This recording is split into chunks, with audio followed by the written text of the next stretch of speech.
Trump's freefall right now puts Republicans' hopes and dreams of controlling both houses of Congress in crisis. And obviously, if Kamala Harris wins, that would be the only check Republicans have.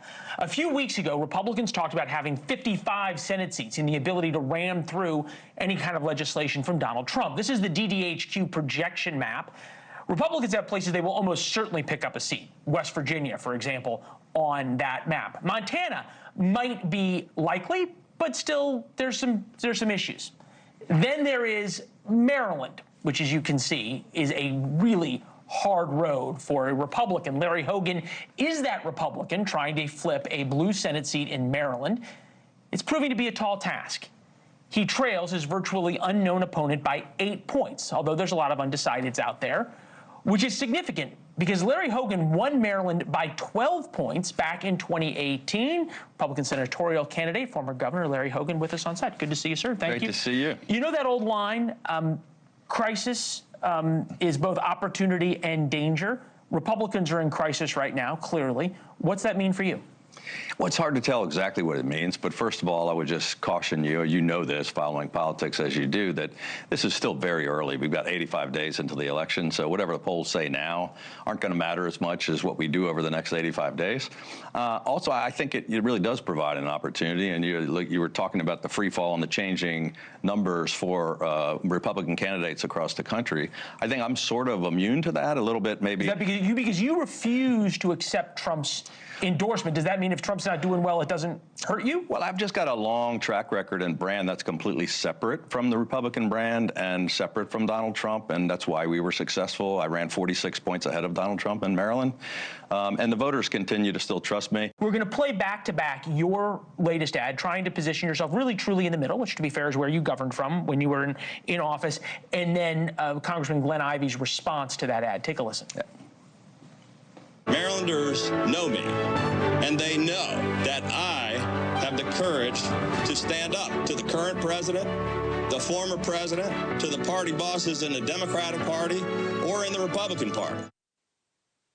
Not on the ads that I've seen. Okay. The ads I've seen, he's running as a Democrat, basically. So he said yesterday I saw one of his ads is choosing people over politics. Okay. Now that is the House Democrats slogan for this cycle. That's what we hear from Hakeem Jeffries. Yeah, exactly. Yeah. And then he talked about abortion. So he's not a real Republican, is what you're saying. Well, he certainly isn't running on their issues, and he's a million miles away from what Donald Trump's focus could be. Is that a criticism? I'm not sure. I mean, look, I left office last January with a 77% job approval, 70% over every demographic, but 79 with Democrats. So he's right in the fact that I'm pretty popular with people across the aisle. But I've got a proven track record over 8 years of getting things done. So why aren't you doing better? I hate to ask it that way. Yeah, well, because of the drain at the top of the ticket, and because people are concerned about me being the 51st vote to empower the MAGA agenda. And so we do have to clearly separate ourselves and say, look, I'm going to be a critical swing vote that's willing to stand up in the middle and fight for what I think is best for the state of Maryland and for the people of America. And that's exactly what I've done for the past 8 years. And so people know that I'm willing to stand up, that I have the courage to do that. I'm not going to be a rubber stamp for anybody. And my opponent is. She's going to be 100% whatever the Democrat bosses tell her to do. So just to be specific in this, what would that you've seen that Republicans want to do, and to be fair, Donald Trump's put out a lot more policy proposals than Kamala Harris has, but what has Donald Trump put out that you'd say absolutely not? Well, quite frankly, I wrote an op-ed in criticizing Project 2025, which had a lot of things. Well, he's disavowed that. So well, I'm glad he did. Okay. But that, I came out, first of all, it was talking about politicizing the entire federal workforce, which we have the largest concentration of federal workers of any state in America. I thought that was crazy. I think, some of the stuff that was in that policy, obviously I disagreed with. I agree with Trump on a lot of economic policy. I think some of the Trump tax cuts, like small business tax credits and things like that, we've got to support.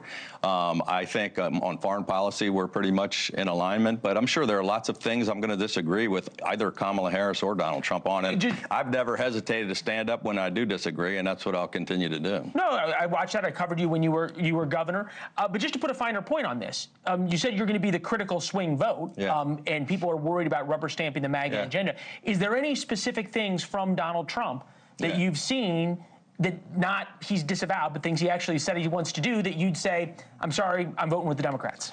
Well, I think, obviously, if they try to put this Project 2025 stuff in, I'll be very much in disagreement. You just heard the congressman say something about abortion. I mean, I've been pretty clear that I'm going to support women's right access to abortion, which, I'm not sure where Trump comes down. He changes his position quite often. Thanks for watching. Go to joinnn.com to find NewsNation on your television provider. And don't forget to click the red subscribe button below to get more of NewsNation's fact-driven, unbiased coverage.